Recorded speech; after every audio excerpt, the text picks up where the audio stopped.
Hey guys, welcome back to Food Porn Studios.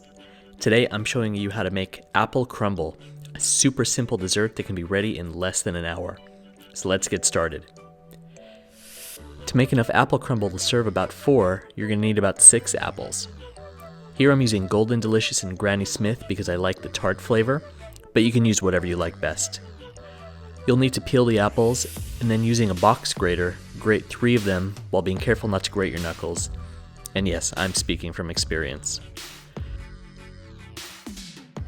By grating some of these apples, they're going to almost melt into the caramel that we're going to be making soon for this dessert. Now chop up the remaining apples into bite-sized chunks. It's okay if they're not all the same size, but remember nothing larger than you can comfortably fit on a spoon. Set these aside, and now it's time to make the caramel. Caramel is pretty much melted sugar that, well, caramelizes. Place a frying pan over medium-high heat and pour in 3 tablespoons of sugar.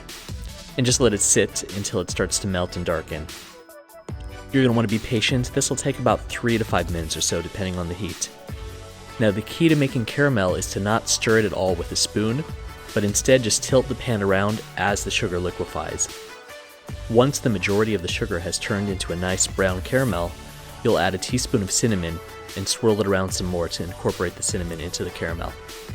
Just as you think the caramel is about to burn, toss in the grated apples that you made at the beginning and turn off the heat. Now you can go ahead and stir with a spoon.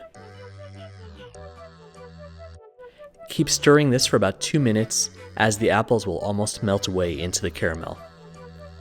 Now it's time to add in the chopped apples in glorious slow motion. Give this a stir, and yes, more cinnamon.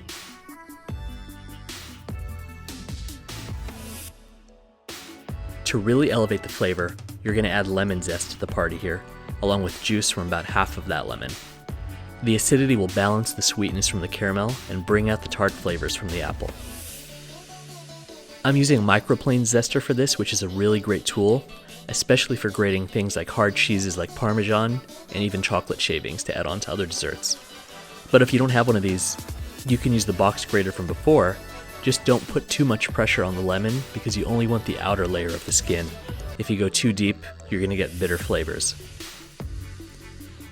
Now onto part 2 of this recipe, the crumble. Start by pouring 100 grams of flour into a bowl. Quickly change positions because you forgot the light is coming from the right side of your kitchen and you want to make this look as good as possible. Now add 50 grams of butter that you'll cut into small cubes into the flour. 2 tablespoons of brown sugar, and you guessed it, another small heaping of cinnamon. Now it's time to get your hands a little bit dirty. What we're doing here is squeezing the butter into the flour and sugar over and over again. The end result should look like wet sand. It'll take you about 2 to 3 minutes of doing this till the crumble is ready for you. And then the final ingredient, about 4 tablespoons of granola. Give it a nice stir with your hands so the granola is well distributed and the crumble is done. Now in an oven-safe dish, pour in the apple mixture you made before and spread it all around to cover the entire surface.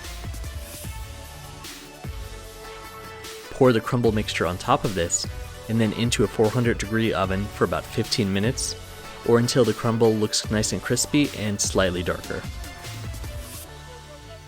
Now when it's ready, you can serve this straight out of the dish to your guests or do like I did and scoop them into individual dishes.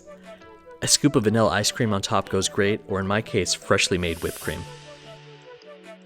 Well, that's it for this video. If you liked it, give it a thumbs up, and go ahead and subscribe to see more videos like this real soon. Thanks, and see you next time.